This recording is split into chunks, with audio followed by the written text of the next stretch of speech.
እኛ የምናምነው ፍጹም ሰው ፍጹም አምላክ የሆነ በሰውነቱ ከኛ ጋር አንድ የሆነ በመለኮቱ ከአብ ጋር አንድ የሆነ አንድ ባህሪ አንድ አምላክ ክርስቶስ ኢየሱስን አስታራቂ እንጂ አማላጅ ያልሆነው ቤዛ የሆነውን እንጂ የማይለምነውን ፍቅረኛ ገለመሌ ምናምን እየተባለ የማይፌዝበት። ስለዚህ እኛ ኦርቶዶክሳውያን በክርስቶስ ሊቀ ክህነት እናምናለን ስንል ይለምናል እያልን አይደለም። አንድ ጊዜ ለዘላለም አንዲትን መስዋዕት በመስቀል ላይ አቅርቧል እያለን እንዲህ ነው ምናምን እና የእኛ ሊቀ ካህን እየለመነ የሚያስምር ሳይሆን ሐዋርያው ጳውሎስ እንደተናገረ በዚህ በዕብራውያን መልእክቱ ምዕራፍ 2 ከቁጥር 17 ላይ እንደተናገረ ስለዚህም የሕዝብን ኃጢአት ለማስተስረይ ለእግዚአብሔር በሆኑ ነገር ሁሉ የሚምርና የታመነ ሊቀ ካህናት እንዲሆን በነገር ሁሉ ወንድሞቹ ሊመስል ተገባው። ምን ሊል የኦርቶዶክሳውያን ሊቀ ካህን የሚያስምር ሳይሆን እሱ ራሱ ምሕረትን መስጠት የሚችል ይህን ነው ጳውሎስ የሰበከው። የሚምር ሊቀ ካህናት ብሎ ነው የሰበከው። ምን የሚል የሚምር ማለት ይቅርታ መስጠት የሚችል አምላክ የሆነ ይቅርታ መስጠት የሚችል በደልንና ዕዳ በደልን ደምስሼልሃለሁ፣ አድኜሃለሁ፣ ታድጌሃለሁ፣ ከሞት ወደ ሕይወት ከጨለማ ወደ ብርሃን አምጥቻለሁ ብሎ መናገር የሚችል እንዲህ ያለ ሊቀ ካህናት ነው ያለ።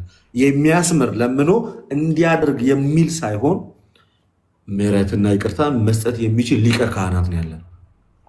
ዳስዋ የእኛና የእናንተ አንድ አይደለም። እኛ አናውቀውም። ራሱ እናንተ መሰብኩትም ኢቭን እኛ አናውቀው፣ መጽሐፍ ቅዱስ አያውቀው፣ የቤተክርስቲያን አባቶች ራሱ አያውቁትም። አስቸጋሪ ነው። ሲፈልግ አንደኛው ግሩፕ ይመጣና ካልቬኒስት የሚባሉት ነው ክርስቶስ የሞተው ለዓለም ሁሉ አይደለም ለተመረጡ ጥቂቶች ነው ብሎ ይሄዳል። ሲፈልግ አንደኛው ይመጣና ክርስቶስ የአዳም ዘር የለበትም ይለናል። ሲፈልግ አንደኛው ደግሞ ይመጣና ምን ይለናል? ከዛሬ 5 ዓመት በፊት ኢየሱስ ከማርያም ስጋን አልነሳ ምናምን ያልኩት ብሎ ይዘባረቅብን። ሲፈልግ አንደኛው ይመጣና ኢየሱስ ደግሞ ሎቱ ስብሐት ወሲባዊ ቅድስና ብሎ ደግሞ ያስተምረናል። ምን ይባላል? አሁን ሲፈልግ ደግሞ ዛሬ ዴት አለኝ ብሎ ደግሞ ይወጡብናል። ነውር ነው እኮ ይሄ እኮ። በስመ አብ ወወልድ ወመንፈስ ቅዱስ እንዴት እንደቀለለን አላውቅም። እንዲህ ለመናገር ቀጠል አለና ዕብራውያን ምዕራፍ 8 ቁጥር 2 ላይ እርሱም የመቅደስና የእውነተኛይቱ ድንኳን አገልጋይ ነው፣ እርሷን በሰው ሳይሆን በጌታ የተተከለች ናት። ክርስቶስ አገልግሎቱን ያገለገለው የት ላይ ነው? አንድ ጊዜ ሊያገለግል የገባው ወደ መስቀል ሞት ነው። ስለዚህ እርሱም የመቅደስና እውነተኛይቱ ድንኳን አገልጋይ ነው የተባለው መስቀል ላይ ነው። ድንኳን ወይም ደግሞ እውነተኛይቷ መቅደስና ድንኳን ተብሎ የተጠራው በቤተክርስቲያናችን 2 ትርጉም አለው። አንደኛው ለመቤታችን ይተረጉማል፣ በዋነኝነት ግን ለመስቀል ይነገራል። ስለዚህ በቃ ክርስቶስ ሊያገለግል የገባው ወደ መስቀል ሞት ነው። በቃ የሊቀ ክህነቱን ስራ የሰራው ክርስቶስ የት ላይ ነው? የሊቀ ክህነቱን ስራ የሰራው መስዋዕት የማቅረቡን ስራ የሰራው የት ነው? በመስቀል ላይ። ስለዚህ አገልግሎቱን ያገለገለው ክርስቶስ በመስቀል ላይ ነው። ስጋውን ለመስዋዕትነት ሲያቀርብ ክርስቶስ ያቀረበው መስቀል ላይ ነው። ቀጠላልና ቁጥር 3 ላይ ሊቀ ካህናት ሁሉ መባንና መስዋዕትን ሊያቀርብ ይሾማልና ስለዚህም ደግሞ የሚያቀርበው አንዳች ሊኖረው የግድ ነው። ሊቀ ካህናት ሁሉ ምን ለማድረግ ይሾማል አለ? መባንና መስዋዕትን ሊያቀርብ። ስለዚህ የሊቀ ክህነት ዋነኛ የመሾሙ ዋነኛ ዓላማው ምንድን ነው? መባንና መስዋዕትን ሊያቀርብ ነው። እሺ ክርስቶስ ኢየሱስ ሊቀ ካህናት ነው ካለን የግድ መስዋዕት ያቀርባል። ምን አልኳችሁ? የግድ መስዋዕት ያቀርባል። ምንድን ነው ያቀረበው? መጽሐፍ ቅዱስ ስለዚህ የሚናገረው ነገር አለ ወይ? አዎ ዕብራውያን 10 ከቁጥር 10 በዚህም ፍቃድ የኢየሱስ ክርስቶስን ስጋ አንድ ጊዜ ፈጽሞ በማቅረብ ተቀድሰናል። ስንት ጊዜ? አንድ ጊዜ። ስለዚህ ክርስቶስ ያቀረበው የራሱን ስጋ ነው። ቀጠል አለና ቁጥር 12 ላይ እርሱ ግን ስለ ኃጢአት አንድን መስዋዕት ለዘላለም አቅርቦ በእግዚአብሔር ቀኝ ተቀመጠ። ስንት መስዋዕት? አንድን መስዋዕት። ለምን ያህል ጊዜ? ለዘላለም። ፔሬድ። በቃ ዘጋው።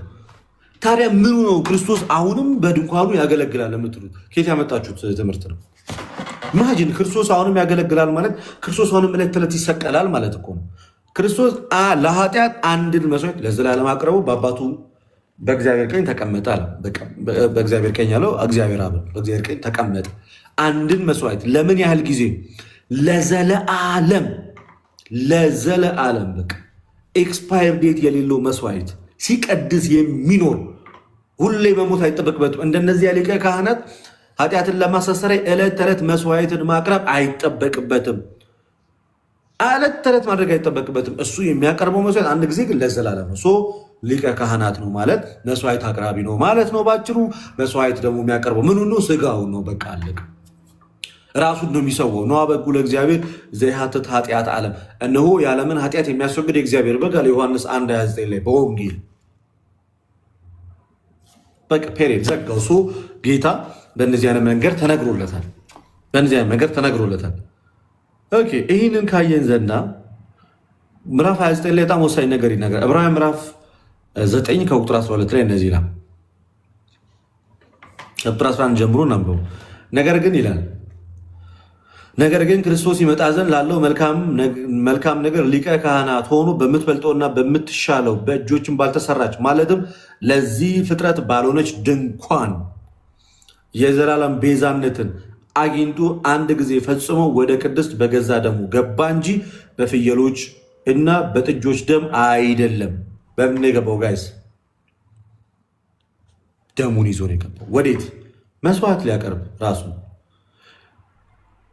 የኮርማዎች እና የፍየሎችን ደም በረከሱት ላይ የተረጨ የጊደር አመድ ስጋን ለማንጻት የሚቀድሱ ከሆኑ አለ ነውር የሌለበት ሆኖ በዘላለም መንፈስ ራሱን ለእግዚአብሔር ያቀረበ የክርስቶስ ደም እንዴት ይልቅ ሕያዋን እግዚአብሔርንም ልታመልኩ ከሞተ ስራ ሕሊናችሁ ያነጻ ይሆን። ሰው ከሞተ ስራው ሕሊናውን ሊያነጻው ከሞተ ስራ ሊድንበት የሚችለው ሕሊናውንም ሊያነጻበት የሚችለው በክርስቶስ ኢየሱስ ቤዛነት ነው።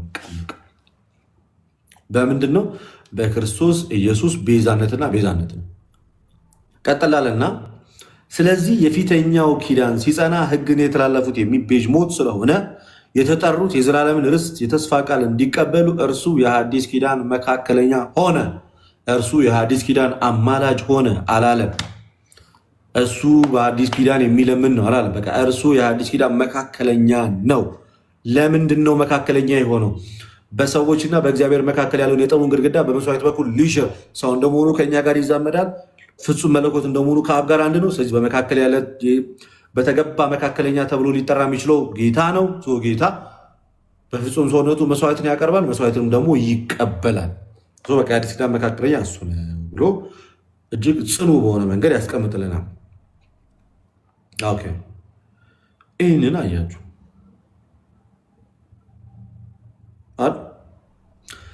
ዕብራውያን 12:24 ላይ እንደዚህ ይላል። ዕብራውያን 12:24 ላይ እንደዚህ ይላል፣ የአዲስ ኪዳን መካከለኛ ወደሚሆን ወደ ኢየሱስ ከአቤልም ደም ይልቅ የሚሻለውን ወደሚናገር ወደ መረጨት ደም ደርሳችኋል። የአዲስ ኪዳን መካከለኛ ማለት መካከለኛ የሚለውን ብዙ ጊዜ ያወራላችሁ፣ እሱን አልደግመውም። ከአቤል ደም ይልቅ ወደሚናገር ወደሚጮህ ማለት የአቤል ደም ቢጮህ ለክስ ነው። የአቤል ደም ቢጮህ ለወቀሳ ነው። የክርስቶስ ደም ይናገራል ቢባል ሁሉን ሊቀድስ፣ ሊያነጻ፣ ለስርየት፣ ለይቅርታ ነው ማለት ነው። ስለዚህ ያነጻጸረ ከዚህ አንፃር የአቤል ደም ቢፈስ የማንንም ኃጢአት አልሻረም። አይደለም ኃጢአት መሻር ለራሱ ፍትህ የሚጠይቅ ደም ነው። ለራሱ ምን የሚል ነው? ፍትህን የሚጠይቅ ደም ነው። በቃ በወንድሜ ተገድያለሁ ፍትህ ስጠኝ ሊል ነው እንጂ የማንንም የራሱን ኃጢአት እንኳን መሻር አይችልም። የአቤል ደም የራሱ በአዳም ምክንያት የመጣበትን ውድቀት እንኳን ሊያነጻለት አይችልም። አቤል ለራሱ እንኳን መሆን አልቻለም፣ አይደለም ለሌሎቹ። ግን የዓለምን ሁሉ ኃጢአት ሊሽር የሞተው ግን ክርስቶስ ኢየሱስ ነው። ስለዚህ ከአቤል ደም ይልቅ ተብሎ በንጽጽር የተቀመጠው የአቤል ደም ለራሱም ለሌሎችም መድኃኒት መሆን አልቻለም። ያውም ለክስ፣ ለውቀሳ፣ ለፍትህ የጮኸ ድምፅ ነው ደም ነው። የጌታ የኢየሱስ ክርስቶስ ደም ግን ነዋ በጉ ለእግዚአብሔር ዘይሃትት ኃጢአት ዓለም ሁሉ። እንደገና ደግሞ የልጁ የኢየሱስ ክርስቶስ ደም ከኃጢአት ሁሉ ያነጻል ተብሎ ተነግሮለታል። የስ ዴዝ ዛት ዲፊት ዴዝ ሂምሰልፍ። የልጁ የኢየሱስ ክርስቶስ ደም ከኃጢአት ሁሉ ያነጻል ተብሎ ተቀምጦለታል። ይህን ካያችሁ በቃ አከተም፣ ቃልቅ ዘጋ። ከዚህ በኋላ እንከራከር። በቃ ፕሮቴስታንት በጌታ በኢየሱስ ክርስቶስ ምልጃ እናምናለን ካላችሁ ይህ መጽሐፍ ቅዱሳዊ ነው። እኛ ግን ምን እናምናለን? አንድ የመጨረሻ ጠቅለል ሳደርገው ክርስቶስ በምድር ላይ አላማለደም የሚል እምነት የለንም። ኦኬ አንድ ማወቅ ያለባችሁ ክርስቶስ ብር ላይ አልለመነም ወይም አላማለደም ብለን አናምንም። አሁን ባለበት በክብሩ ዙፋን አያደርገውም ነው እንጂ ያለነው ፍጹም ሰው እንደመሆኑ ከኃጢአት በስተቀር በነገሮች ሁሉ እኛን መስሏል። ከሞት ሊያድነው ወደሚችል ከብርቱ ጩኸትና ጸሎት ጋር እምባ ጋር ጸሎትንና ምልጃን አቀረበ፣ እግዚአብሔርንም ስለመፍራት ተሰማለት። ዕብራውያን ምዕራፍ 5 ቁጥር 7። እንደገና አባቱ የሚያደርጉትን አያውቁምና ይቅር በላቸው። እንደገና ዮሐንስ ወንጌል ምዕራፍ 17 ከቁጥር 20 አባቴ እናንተ አንድ እንደሆነ ከቃላቸው የተነሳ አንድ የሆኑ ዘንድ ስለነርሱ እለምንሃለሁ፣ ስለነርሱ ብቻ በስሜም ስለሚያምኑ ጭምር ብሎ ታላቅ የሊቀ ክህነት ጸሎት። የሊቀ ክህነት ጸሎት ስል ምን አይነት ጸሎት ማለት ነው? ለአንድነት የተጸለየ ጸሎት። ይህንን ተናግሯል። ግን ምን አለ መጨረሻ ላይ ሲናገር በቃ ከዚህ በኋላ እንዲህ አይነት ነገር ከቶ እንደማያደርግ ዮሐንስ 16:26 ክርስቶስን ቀርቦ በምናውቀው መንገድ አናውቀውም አለ ጳውሎስ። ደግሞ ሁለተኛ ቆሮንቶስ ምዕራፍ 5 ከቁጥር 10 ጀምሮ አንድ ጊዜ ያቀረበው መስዋዕት ለዘላለም ደግሞ ሰዎችን ሲያድን ሲቀድስ ይኖራል። ቅዱሳን ግን እንዲያማልዱ ዘወትር ተግባር መፈጸም እንዳለባቸው ደግሞ መጽሐፍ ቅዱስ ይናገራል። ስለዚህ አሁን ወደ እመቤታችን ምልጃ ስንመጣ በአጭሩ መጽሐፍ ቅዱስ አንድን ነገር ልናስገድደው አይገባም። ምን እኛ እንደምንፈልገው እንዲናገርልን ልናስገድደው አይገባም። የመጀመሪያው ነገር መጽሐፉ እሱ በራሱ በሚያስቀምጠው መንገድ አውዱንና መስመሩን ጠብቀን እንረዳዋለን እንጂ እንዲልልን የሚፈልገውን ነገር ማስፈል አንችልም። መጽሐፍ ቅዱስ ስለ ምልጃ ስለ ቅዱሳን ምልጃ ሲናገር ጠቅለል አድርጎ ነው ስለ ሁሉም ነው የተናገረው። ክርስቲያን የሆኑት ሁሉ በጌታ በኢየሱስ ክርስቶስ ቤተክርስቲያን ወይም በጌታ ቤተክርስቲያን ውስጥ ለተጨመሩት ሁሉ ይህንን ተግባር እንዲፈጽሙ ማድረግ እንዳለባቸው ግልጽ አድርጎ ነው በቃ የተቀመጠው። እና አንድ ደፋር ቤንት ይመጣና ማርያም ታማልዳለች የሚል ጥቅስ ቃል በቃል ከመጣል ስላሴ የሚል ቃል እንኳን የለም እኮ። እጅግ ከመቤታችን የበለጠው ስላሴ የሚለው ነው አይደለም። ይሄ ቃል እንኳን መጽሐፍ ቅዱስ ላይ አልተቀመጠም አይደለም። የመቤታችን ምልጃ ስላሴ የሚለው ቃል እንኳን አልተቀመጠም። እሱ አይደለም መንፈስ ቅዱስ በቀጥታ ቃል በቃል አምላክ እንደዚህ ልጅ ተብሎ የተቀመጠበትን ክሊር የሆነ ቦታ እንኳን አታገኝም። ስለዚህ በጣም በጣም በጣም ብዙ ነገሮችን አውጥተን ልናወራ እንችላለን። እኛ በምንፈልጋቸው መንገድ ያልተጻፉ ግን ደግሞ ሙሉ ትምህርታቸውና ሀሳባቸው ያለባቸው ጥቅሶች በጣም ብዙ ናቸው። ከዛ ውስጥ አንደኛው አንደኛ ጢሞቴዎስ ምዕራፍ 2 ከቁጥር 1 እንግዲህ እግዚአብሔርን መምሰልና በጭምትነት ሁሉ ጸጥና ዝግ ብለን እንድንኖር ራሱንም ጨምሮ ነው ጳውሎስ የሚያወራ። እንድንኖር ልመና፣ ጸሎት፣ ምልጃ፣ ምስጋና ስለ ሰዎች ሁሉ፣ ስለ ነገስታት ሁሉ፣ ስለ መኳንንት ሁሉ እንዲደረግ ከሁሉ በፊት እመክራለሁ። ሰዎች ሁሉ እንዲድኑ እና እውነቱን ወደ ማወቅ ሊደርሱ በሚወድ በእግዚአብሔር በመድኃኒታችን ፊት መልካምና ደስ የሚያሰኝ ይሄ ነው። ደስ የሚያሰኝ ይሄ ነው። ንቃልቅ እና እመቤታችን ይህ ጥቅስ አይመለከታትም ነው የምትሉት? ለምን አይመለከታት? ለክርስቲያኖች እኮ ነው የጻፈው። እና እመቤታችን የመጀመሪያ ክርስቲያን እኮ ናት። የመጀመሪያ የአዲስ ኪዳን ክርስቲያን እሷ ናት። ያመነች ብፅዕት ተብሎ የተነገረላት እሷን ኤክስክሉድ ልታረግ ነው ከዚህ ውስጥ?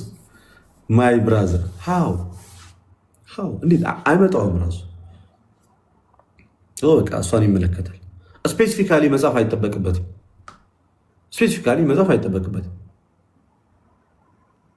በቃ ክሊርሊ ማስቀመጥ ባለበት ቅዱሳን ሁሉ የተባሉትን የሚያማልዱ ከተናገረ የመጀመሪያዋ ክርስቲያን ጌታን በማህፀኗ የተሸከመች እሷን ኤክስክሉድ ታደርጋለች። አሌስ በጣም በጣም በጣም በጣም ክፉ ጥላቻ ጭንቅላት ውስጥ ከሌለ በስተቀር ቃል በቃል አምጣልኝ የምትል ከሆነ በጣም ብዙ ቃል በቃል ያልተጻፉ አንገትን አንቀው ሊይዙ የሚችሉ ጥቅሶች አሉ። ቃል በቃል አንተ በምትፈልጋቸው መንገድ ያልተጻፉ በቀጥታ 1 2 3 4 5 እያልን ጠቅስ ይችላለን። አዊሽ በቀጥታ ቢጻፉ ብለን የምናስባቸው ግን ያልተጻፉ ግን ደግሞ ትምህርታቸው ደግሞ በደንብ በስፋት ያለባቸው ሀሳቦች አሉ መጽሐፍ ቅዱስ ላይ ከስላሴ ጀምሮ። ስላሴ የሚለው ቃሉን መጽሐፍ ቅዱስ ላይ አናገኙማ፣ ግን ስላሴ በሚለው ቃል ተስማምተን ተግባብተን እንኖራለን። ቀላል ወርዶ ሲፐርስ ቃላትን ፍለጋ ቃላትን ለቀማ ከሆነ በጣም አልኳችሁ እንደ ፕሮቴስታንት አፉን ዘግቶ የሚሄድ ሰው አይኖርም። ቃል በቃል ብዙ ነገር ብንጠይቅ ግን እኛ ሲጀመር ቃል በቃል አይደለም ሀሳቡ አለ ወይ ትምህርቱ እንዴት ተረዳሁ ምን ለማለት ፈልጎ ነው በሚለው ነገር ላይ እንሄድበታለን ማለት ነው። የመጨረሻው ሁልጊዜ ሲጠቀስ እንሰማዋለን ግን ልብ ብለን እንድናዳምጠው እዚህ ያዕቆብ መልእክት ምዕራፍ 5 ከቁጥር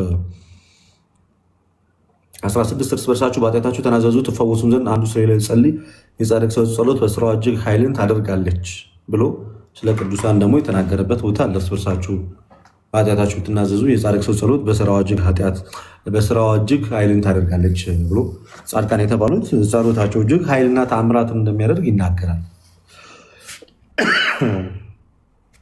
ኦኬ ሌላኛው ከዚህ ጋር ተያይዞ የሚነሳው እነሱ እኮ ይሞታሉ። ስለሚሞቱ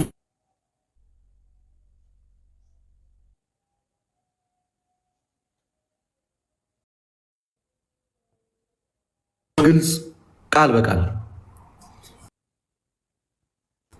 ታማላለች የሚል ጥቅስ አምጣልኝ የሚል ቃል በቃል የሚጠይቁን። ከዛ ግን አይ በምድር እያሉ ያማልዳሉ ከሞቱ በኋላ ያማልዱም ከሞቱ በኋላ አያማልዱም የሚል ቃል በቃል አለ መጽሐፍ ቅዱስ ላይ። ቅዱሳን ከሞቱ በኋላ አያማልዱም ተብሎ የተጻፈ ቃል በቃል አለ። እንዲህ ብንጠይቃችሁ ከየትም አባታችሁ አታመጡትም፣ ከየትም አታመጡትም። አይደለም ልታመጡ ሊቀራረብ የሚችል ነገር አታመጡም። ሊቀራረብ ትንሽ እንኳን በአዲስ ኪዳን ያሉ በክርስቶስ ኢየሱስ አምነው የሞቱ ሰዎች ከሞቱ በኋላ አያማልዱም የሚል ጥቅስ ሊቀራረብ የሚችል ጥቅስ እንኳን አታመጡም። አይደለም ቃል በቃል አይኖርም። ግን ይሄንን እንደ እምነትና እንደ ትምህርት አድርገው ይዞታል። ግን በተቃራኒው ደግሞ ቅዱሳን ከሞቱ በኋላ ራሱ የአገልግሎታቸው እንደማይቋረጥ ከሚያሳዩ የመጀመሪያዎቹ ጥቅሶች በዚህ አንደኛ ቆሮንቶስ ምዕራፍ 12 ከቁጥር 13 ከመጨረሻው ድረስ ስታዩ ብልቶች ሆነን ከክርስቶስ ጋር አካል ሆነናል። ኦኬ ከጌታ ጋር አካል ሆነናል። አካል ከሆንን የጌታ ቤተክርስቲያን ደግሞ በክርስቶስ የተመሰረተች ናት። እኛ ደግሞ የተወለድነው ከማይጠፋ ዘር ነው። ስለዚህ ሕያውነትን ያገኘ ነው በስጋ ከመኖርና ካለመኖር ጋር ተያይዘን ሳይሆን በክርስቶስ ኢየሱስ ዳግም ከመወለዳችን ጋር ነው እንጂ በስጋ መሞት ጋር ካለመሞት ጋር አይደለም። ደህንነታችን ያለው በስጋ መሞትና ካለመሞት ጋር አይደለም። ደህንነታችን ያለው የእግዚአብሔርን ልጅ ማግኘት ዙሪያ ላይ መወለድ ነው። በእርግጥ የስጋ ሞትም በኋላ ላይ የሚቆምበት ጊዜ አለ። ስለዚህ የእግዚአብሔር ልጅ ያሰኘን በህይወት እስካለን ሰዓት ድረስ ብቻ አይደለም።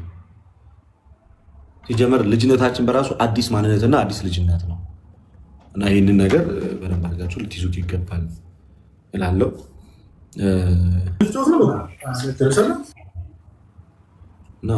ይህንን እንመለከታለን። እስኪ እዚህ ውስጥ ካላችሁ ሰዎች ውስጥ ለምሳሌ አዳዲስ ሰዎችን አይቻለሁ እዚህ ውስጥ። እሺ ፌቨን ሰላም ነው? ከየት ቤተ እምነት? ከእኛ ቤተ እምነት ነሽ? ከዚህ በፊት አይቼሽ አላውቅም፣ ይቅርታ። ፌቨን የማርያም ይላል። እዚሁ ነኝ ልደትሻ። ከኛው ወገን ነሽ? አዎ እንዴ የማርያም እየተባለ ታዲያ አንድ እንትን ስላየሁ ከዚህ በፊት ሙስሊሞች በአላህ፣ ጴንጤዎች በክርስቶስ፣ ኦርቶዶክሶች በማርያም። እኛም በክርስቶስ እኮ እናምናለን። እኛም በክርስቶስ መባል አለብን። አንዳንዴ ይናገሩ እንትን ይላሉ እና በእርግጥ እኛ ለእመቤታችን ያለን ፍቅር እንዲህ እንድንባል አድርጎናል እና ደግሞ ደስ ይላል። ጥሩ ነው። ማርያም ከተባለ አንደኛ ግንባር ቀደም የሚነገረው ኦርቶዶክስ ነው። እሱ እንዳለ ሆኖ ግን በክርስቶስ ሳናምን ቀርተን አይደለም እኛ በክርስቶስ ማንባል ትንሽ ስለሚያስገርም ነው። እሺ እንዴት አመሻችሁላችሁም?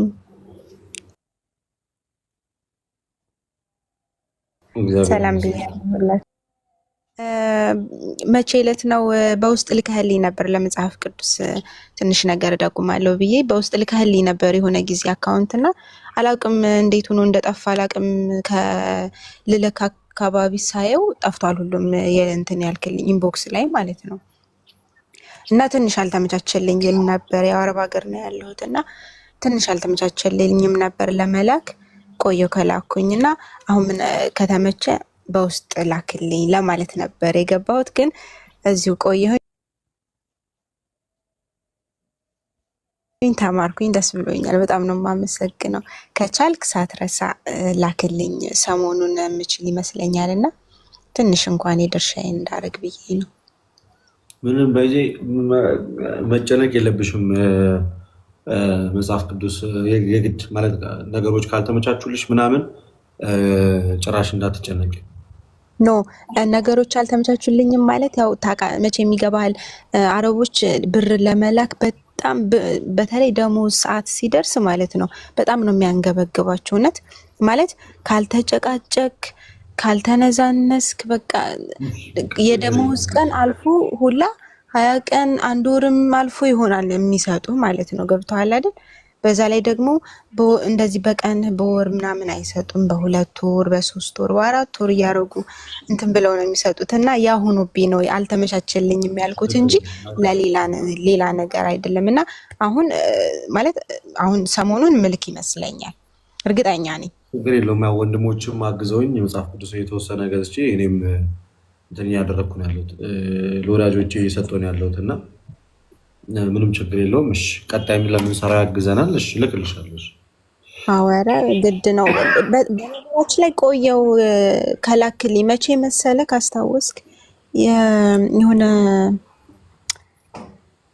የሆነ ፕሮግራም ላይ እንደዚህ ላይቭ ገብተህ የሆነ የገንዘብ ማሰባሰቢያ ፕሮግራም ነበረ። ረሳሁት በእናትህ መቼ እንደሆነ ቀን። ኧረ ችግር የለውም በቃ እልክልሻለሁ። የዛን ጊዜ ነበር። እልክልሻለሁ። እሺ እህቴ ችግር የለውም። እሺ እልክልሻለሁ። እሺ ልደትሽ አመሰግናለሁ። እንዳትረሳ አደራ ላክልኝ። እሺ እሺ እሺ በጣም ነው የማመሰግነው። እግዚአብሔር ያክብርልኝ። ሰላም እደሩላችሁ። እሺ እኔ ብቻ ነው የሚያዘጋኝ ወይስ እናንተንም ነው? እኔ እንቅልፌ መጥቷል። እሺ እንቆባዚዮ እንዴት ነሽ? አለሽ? የት ይዞሽ ነው ድረሽ? አንቺ ልጅ ሌላ ሰው አወራ አላወራም። እንዴት ልደት? Is this really important for you?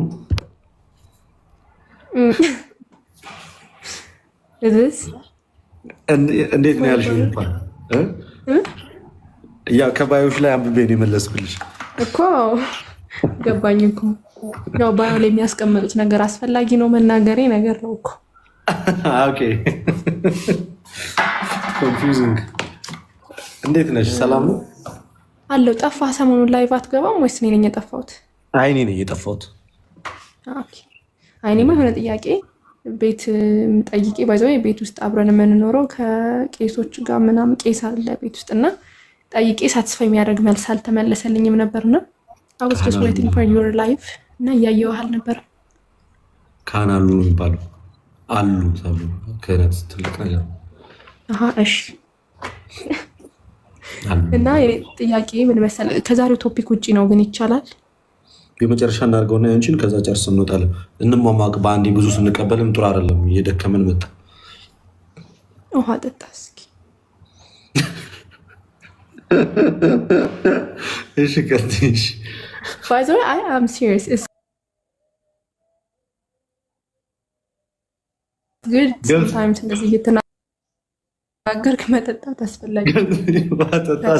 ብዙ ሰዓት እያየሁ ነው ኮሜንት። ውሃ ጠጣ አባባልሽ ለተመቼ በጣም ካልሞኝ ውሃ እንደጠጣ ሰው ሆንኩብህ። እሺ ጥያቄ ልግባ። እሺ ጠይቂ። ባለፈው ለታ መጽሐፍ ቅዱስ እያነበብኩ የሉቃስ ወንጌል ላይ ኤግዛክትሊ ቦታዎቹን አላውቃቸውም፣ ግን የፈሪሳውያን ቀራጮቹ ምናምን ጸሐፍቶቹ እንዴት አትጾሙ ምናምን ሲሏቸው ሙሽራው ከሚዜዎቹ ጋር እያለ እንደምን ሊጾሙ ይችላሉ ብሏቸው ነበር። እና ከዛ ደግሞ የሆነ ፓርት ላይ ተመልሼ ሳነብ ሐዋርያቶቹ አጋንንትን ሊያስወጡ በሞከሩ ሰዓት እምቢ አላቸውና እናንተ ጠማሞች ምናምን ብሎ እንዲህ አይነቱ በጾምና በጸሎት ካልሆነ በስተቀር አይወጣም ብሏቸዋል። እስቲል ሙሽራው ከነሱ ጋር እያለ ይሄንን ለምን ተናገራቸው? በጣም ጥሩ። አሁን ተጋጨ ነው ወይንስ ምንድን ነው ሀሳቡ? ተጋጨብኝ። እዛ ጋር ሙሽራው ከነሱ ጋር ሳለ እንደምን ሊጾሙ ይችላሉ አለ። እዚህ ጋር ደግሞ ስቲል ሙሽራውም እያለ ይሄንን አይነት የምታስወጡት ጾማችሁ ጸልያችሁ ነው አላቸው።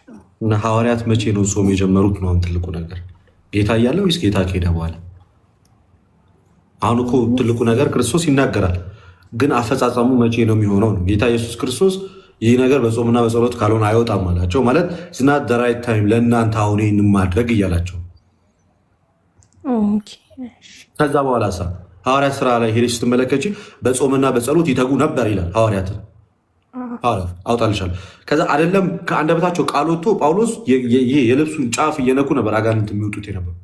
ይሄ መቼ ነው? ኃይልን እስክትቀበሉ። ቆይ ላምብልሽ አንዴ ሉቃስ ላይ ላምብልሽ። ሉቃስ ስንት ላይ ላውጣ? መጨረሻው ክፍል ላይ ሉክ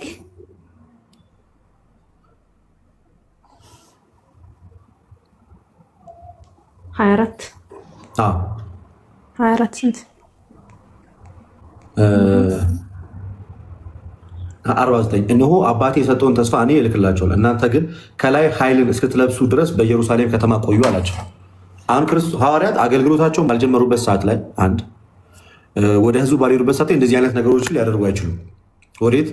መንፈስ ቅዱስን አልተሞሉም አለ። አንድ ገና በትምህርት ላይ ነው ያሉት። ጾም ጸሎት አልጀመሩም። መንፈስ ቅዱስን አልተሞሉም። ገና በትምህርት ላይ ነው ያሉ። ሙሽራውም አብራቸው ነው ያለው። ስለዚህ ምን አላቸው? ይሄ ነገር በጾምና በጸሎት ነው የሚወጣው። ማለት እናንተ ማውጣት አትችሉም ሳይሆን በጾም በጸሎት ህይወት ውስጥ በምትሆኑ ሰዓት ላይ ይህን ነገር ታደርጉታላችሁ አላቸው። እነሱም ሐዋርያትም ማለት ነው በህብረት ሆኖ ይጾሙ ነበረ።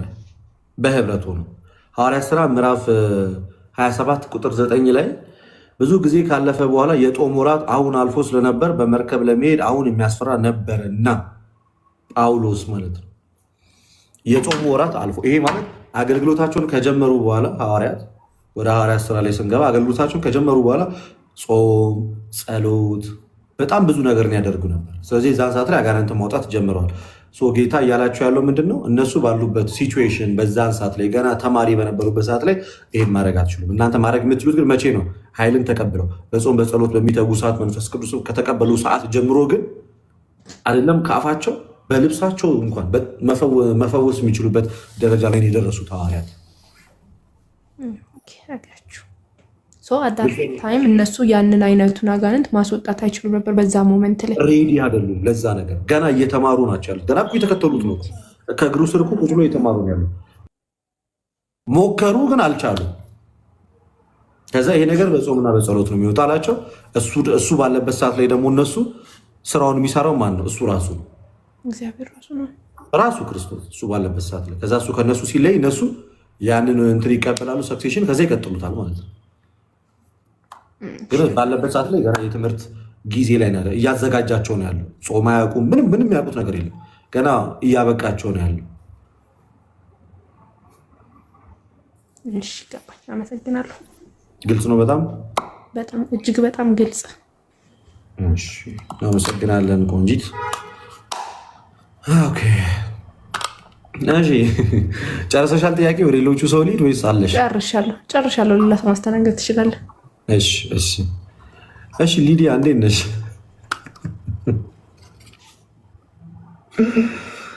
ቆራሊዮ በሴቷ ብለሽ መጣሽ ወደ ሰው። አንቺ እኮ ትለያለሽ። እኔ ፎሎ የምታደርጉ ሰዎች ትለዩብኛል። እኔ እኮ አይደለም ያቺኛው ነች የምናውቃት ነች። እኔ እንዳልሆንኩ ታውቃለህ። ኧረ እግዚአብሔር በጣም እኮ ምርጥ ናችሁ። ትመቹኛላችሁ። ታውቃላችሁ እንደምወዳችሁ እንደምታዝናኑ። እኛ የምንወዳለን ወንድማችን። ያው ከሰንደሬላ ተምሬ እኮ ነው። ምን ላድርግ?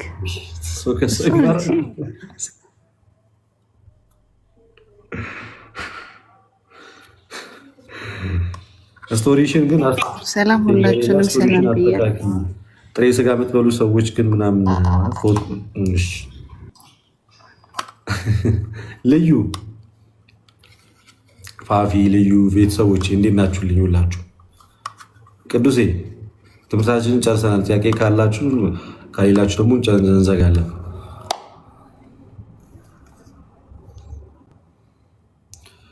ቸርነትና ፍቅሩ አለግነሳመንን ሂዊዣ ወይ አለ ደስ የምትል ነበር። ጌም ሲጫወት ሰፖርት የምታደርጊ ትገባለህ? ጌም አይ የቀጠሮ ጌም ምናምን ሲኖር ችግር የለም። ምን ላውርድ እስኪ? አንበሳ? ኧረ በስመ አብ አይገባም። እመቤቴን አይገባም። አይገባም ቃል አይገባህም። ይገባኛል ብትይ ይገባ ነበረ። ኧረ ለትትና ነበር ያልኩት እኔ። አንተ ለትትና ማመረረችው በማለት ትገባለህ ግን አይ እኔ እንጃ አሁን ላይ እንኳን ሞራሉ የለኝም ብዙ።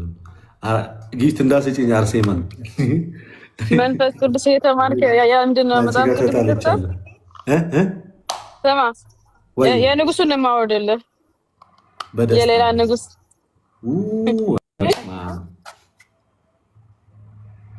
ወዛብ ጌም ከተጫወቱ እየጠጣሽ እሺ፣ እጠጣለሁ እኮ እኔ በደንብ ነው ውሃ የምጠጣው። አጠገቤ ይሻላል፣ ወተት ይሻላል። ያን ጽንፊት ንጹህ ያደርጋል።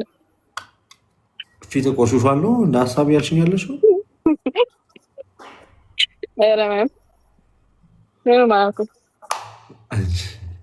እና ወዳችኋለሁ ሁላችሁም ታውቃላችሁ፣ በጣም ትመቹኛላችሁ። ሰላም ደሩልኝ። ልዩዬ፣ ሊዱ፣ ፋፊ፣ ሲንደሬላ፣ ሜሎና፣ ናፍቆት ሁላችሁም ሰላም ብያለሁ። እንዴት ነህ? ቶስኩን ምን ደረሰን አላደረሰን አለ ቶ እሱ ሰላም ተሆን ሰላም እንጂ ያላልሽ ሰላም ልደት ሻ እንዴት አመሻችሁ? ልጁዬ እንዴት ነሽ? ደህና ነሽ? ሰላም ሰው ሲንደሬላ እንዴት ነው ልደት? አቤት ልዩ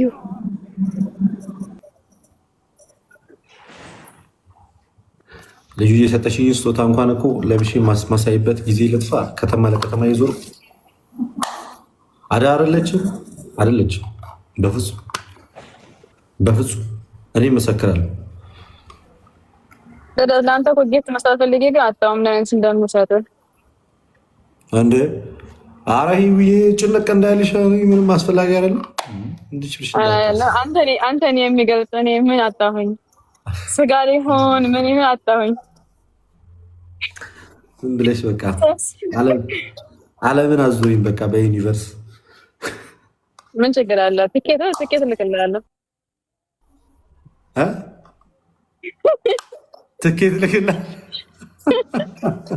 የትኬት ዋጋ ነው ወይስ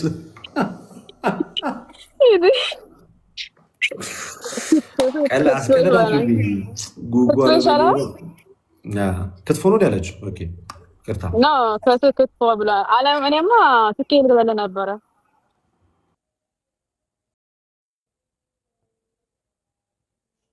ጋብዥኝ እስኪ ዝም ብለሽ ምሳ ምናምን ጥሩ እኮ ነው። እንደዚህ የሆነ ነገር እኮ ሆድ ቦርጭ እያወጣ ስለሆነ ያለ ቦርጭ የሚቀንስ ነገር ካለ እንዲህ እያላችሁ ነው ሰውነት የቀሰ ሐዋሳ እኮ ይርቁታለሽ። ሸንቀጥ ብዬ ነበረ እኮ አሁን በቅርብ እዛ ነበርኩ።